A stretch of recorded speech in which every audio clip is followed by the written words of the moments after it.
meu sétimo ano, como vão? Tudo bem? Então, vamos seguindo com a nossa aula de hoje, né? E hoje eu vou continuar utilizando a nossa apostila, né? Volume 2, né? Então vamos lá, pega a apostila de vocês e vamos começar. Hoje eu vou utilizar as páginas 11 e 12, que já estão, né, lá no nosso cronograma, né, que eu já deixei marcado para vocês. E o nosso tema de hoje será as músicas regionais brasileiras. Vindo um pouquinho daquela história, né, da influência nas danças portuguesas, né? Então vamos chegar finalmente na música, né, que embala a dança, né? É difícil dissociar a música da dança, né, porque geralmente ela vai estar vinculada, né? Então vamos lá, vamos fazendo a leitura comigo hoje. A história da música regional brasileira está entre o sagrado e o profano. Por quê, gente? O sagrado e o profano. Quando você fala sagrado, nós estamos falando de algo ligado à religião.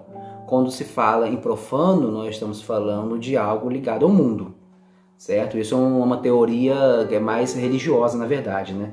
A religiosa compara aquilo que está no mundo, chama aquilo de profano. Se nós temos uma festa religiosa, a festa religiosa vai ser religiosa, mas além da festa religiosa, existe uma festa na rua, por exemplo, com shows, atividades recreativas, isso é festa profana, isso é parte profana, certo? Então, como nós fomos colonizados por Portugal, automaticamente nós iremos ter aqui no Brasil essa mistura realmente do sagrado e do profano, porque o sagrado vai vir de Portugal, né, com a própria Igreja Católica, que foi né, a religião predominante aqui no nosso país, principalmente no período colonial. E nós, dentro desse contexto, nós temos o profano, né, que vai estar inserido também nessa parte dessa questão religiosa. Então vamos lá. Bem como entre o rural e o urbano, entre os indígenas e o africano, ou seja, porque na vida rural, né, também existe dança, assim como na vida urbana, de maneiras diferentes, né, por cada cultura de cada lugar, mas também existe dança. Os índios também acontece a mesma coisa com os índios e os africanos. As interações entre essas diversas culturas sintetiza em suas práticas as expressões regionais da música brasileira. As comunidades indígenas ainda mantêm suas próprias tradições musicais vivas, pois o domínio da música e o uso das danças curativas, festivas e bélicas fazem parte da vida social desses povos. Em suas práticas, eles usam uma enorme diversidade de flautas e chocalhos que carregam o significado cultural da música no ritual. Por exemplo, na cultura do Saiof, do Alto Xingu, a música e a fala estão profundamente entrelaçadas. As características de canto não estão apenas na canção, mas também na sanjeré, invocação espiritual, no sarém, instrução educativa, e na queperni, fala. Negerê enfatiza mais a criatividade melódica, mas a melodia cantada ocupa um lugar importante em todas essas atividades culturais, uma vez que a vocalidade é mais do que central em todos os principais aspectos da vida cultural, social e espiritual do Suyá. Ela é considerada a própria essência da existência. No começo da colonização portuguesa do Brasil, alguns grupos indígenas sincretizaram as práticas culturais indígenas com as das missões jesuíticas cristãs. Assim, os tupinambás fundiram o brão, canto, tá lá em parênteses marcado, gente, o que significa essa palavra, canto, as canções de trabalho, a educação e a comunicação com as canções cristãs, ou seja, ali já começou a haver uma mistura, que nós sabemos, né, que a missão dos jesuítas aqui no Brasil, além da questão da educação, né, também era catequizar os índios, também foi a catequização dos índios. Então isso acabou se misturando, né, virando praticamente um sincretismo, né, digamos assim. No Brasil, a tradição portuguesa foi estabelecida, né, lembra que eu falei, gente, que como nós fomos colonizados por Portugal, foi estabelecida com a chegada dos primeiros colonos portugueses. As chamadas capitanias hereditárias, como vimos em História do Brasil, eram estratificadas socialmente, chefiadas pelos ricos proprietários de terras portuguesas, seguidos pelos pobres trabalhadores portugueses, e depois pelos trabalhadores indígenas escravizados no fundo, até da chegada dos escravos africanos, né, dos negros, né? Que eu acho que a parte mais triste da nossa história é essa questão da escravidão no nosso país. Os pobres trabalhadores portugueses trouxeram suas músicas e suas danças tradicionais e as adaptaram à sua nova vida em Veracruz. Ou seja, aqui toda a influência, tanto dos trabalhadores que vieram de Portugal, como dos indígenas que já existiam aqui, e como os africanos, os escravos, né, digamos assim, eles trouxeram tudo isso que era realizado em Portugal, na África, e aqui isso acabou se misturando. Então a música, né, acabou começando a ganhar novas características, né? Aquela música que às vezes era uma coisa mais clássica, né, começou a ganhar um outro formato, porque houve essa mistura, né, esse sincretismo, não sincretismo religioso, mas esse sincretismo musical, né, cultural, né, digamos assim. As músicas apresentavam traços musicais típicos lusitanos, com a recitação semelhante a uma canção cantada na modalidade derivada do gregoriano. Gregoriano, gente, é uma música, uma espécie de música, que era uma música oficial da Igreja Católica, que foi criada, né, instituída pelo Papa Gregoriano, por isso leva o nome de música gregoriana. Geralmente a música é feita com um coral, né, de várias vozes, né, que geralmente é masculino, né, as vozes. Então, gregoriana vem do Papa Gregório. As melodias arqueadas, cantadas em duplas, terço, sexto paralelo, que em duas vozes são percebidos como uma, e uma ornamentação vocal elaborada. Elas eram acompanhadas ainda pelo uso de instrumento de corda, especialmente a viola, que era uma pequena variante de alaúde ibérica. Ela possui 5 cordas de metal duplos e vários tamanhos de afinação, confundida com um instrumento clássico ocidental de mesmo nome. Mas embaixo um pouquinho, gente. Algumas músicas têm um significado cultural e religioso direto. As canções rituais cíclicas, como as canções de colheita, que são cantadas para comemorar uma boa colheita, as canções de velório, que são cantadas para lamentar os mortos e ajudá-los a entrar no céu, as canções rituais religiosas, como as canções de Natal, a história da natividade, do nascimento de Jesus. Então, gente, a música, ela vai estar embalando, né, digamos assim, vários momentos da nossa vida. Como que já fala na nossa apostila, no Natal, nos velórios, né, nos enterros, nas cerimônias religiosas, nas cerimônias, nos rituais indígenas, nos rituais africanos. Então, nos momentos de alegria, de tristeza, como os velórios, né? Então a dança vai estar... A música vai estar presente, né, em vários momentos, né, da nossa vida, né? Então vamos lá, agora virando a página. Outras músicas estavam ligadas ao trabalho.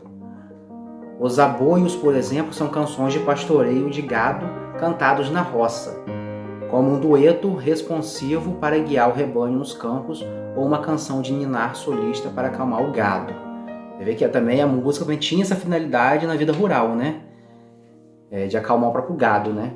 Outras ainda estavam relacionadas à recreação, como narrativas românticas, que expressam versos poéticos tradicionais e desafios musicais, que envolvem 2 cantores competindo na arte da improvisação textual e melódica. A religiosidade da música se intensificou ainda mais quando as forças coloniais chegaram e fundaram as irmandades, né, as irmandades religiosas, né, que reforçaram a influência da Igreja Católica e iniciaram novas tradições musicais católicas, como a Folia de Reis, que nós já falamos sobre ela, né, na influência da dança portuguesa, né?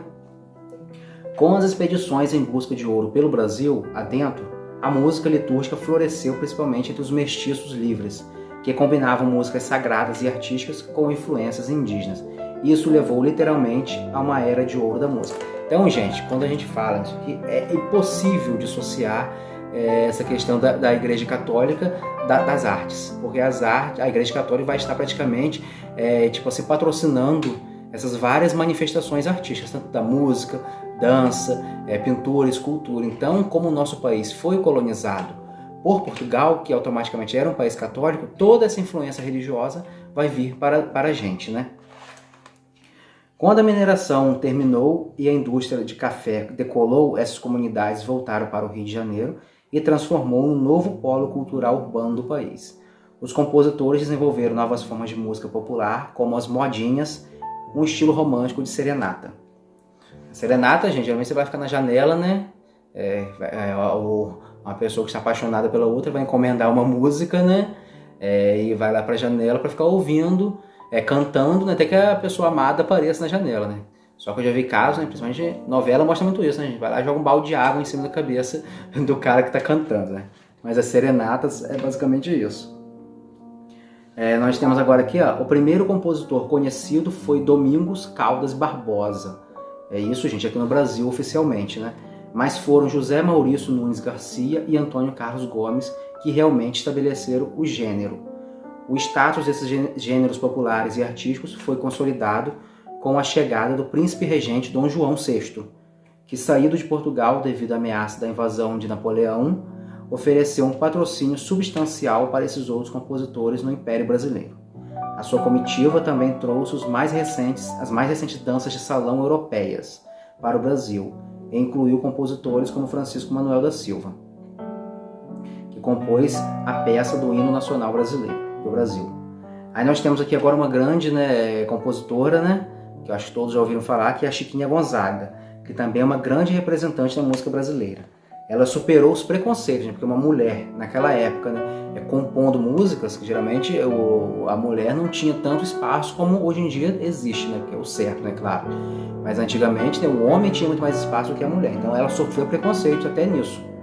E criou várias composições clássicas baseadas nas danças indígenas. A Marchinha de Chiquinha Gonzaga, intitulada Abre Alas, foi composta em 1899, aí, gente, final do século XIX, para a Sociedade Rosa de Ouro, para o Carnaval do Rio de Janeiro. Essa marchinha de carnaval foi a primeira a obter o reconhecimento nacional e continua simbolizando o carnaval no Brasil. Enquanto toda a música da corte estava confinada nos salões das classes altas da elite, os boêmios da classe média carioca, que tiveram a oportunidade de ouvir as marchinhas, tornaram-nas populares. Elas tocavam chorões, conjuntos de rua que tocavam as canções populares e acompanhadas de flauta. Eles não apenas levaram essa música para o público, mas também transformaram, adicionando ritmos rápidos, virtuosos, vocal, instrumental e maior performatividade. Além disso, eles ofereceram instruções musicais para aquele que não podia pagar aulas particulares, a fim de as músicas eventualmente pudessem ser tocadas por um grupo mais amplo e mais etnicamente diversificado. Então, gente, aqui nós vimos um pouco dessa evolução musical no nosso país, né? Se for estudar realmente a fundo, nós vamos achar muito mais informações para completar essa nossa aula de hoje. Mas aqui nós vemos que a música vem da Europa, assim como vem da África e como dos indígenas. E essa aqui acontece essa miscigenação toda, né? Essa mistura, e acaba ganhando uma nova forma, né? A música até então servia tanto para o sagrado como para o profano, né? Como serve até hoje, né? Não servia, né? Serve até hoje. Tá certo, gente? Então agora eu vou deixar para vocês aqui a minha pesquisa, vai ser uma atividade. A nossa atividade é uma pesquisa, e essa pesquisa é uma coisa simples, eu acho, hoje para vocês. Eu quero que vocês pesquisem 2 letras de música, músicas compostas por Chiquinha Gonzaga, certo? São 2 letras, tá, gente? 2 letras de músicas compostas por Chiquinha Gonzaga. Só vale se for Chiquinha Gonzaga, tá, gente? Então, na hora de pesquisar, vocês procuram se informar direitinho se realmente a música é uma composição de Chiquinha Gonzaga, que não pode ser de outra pessoa, tá certo? Então, aquele abraço e até a próxima.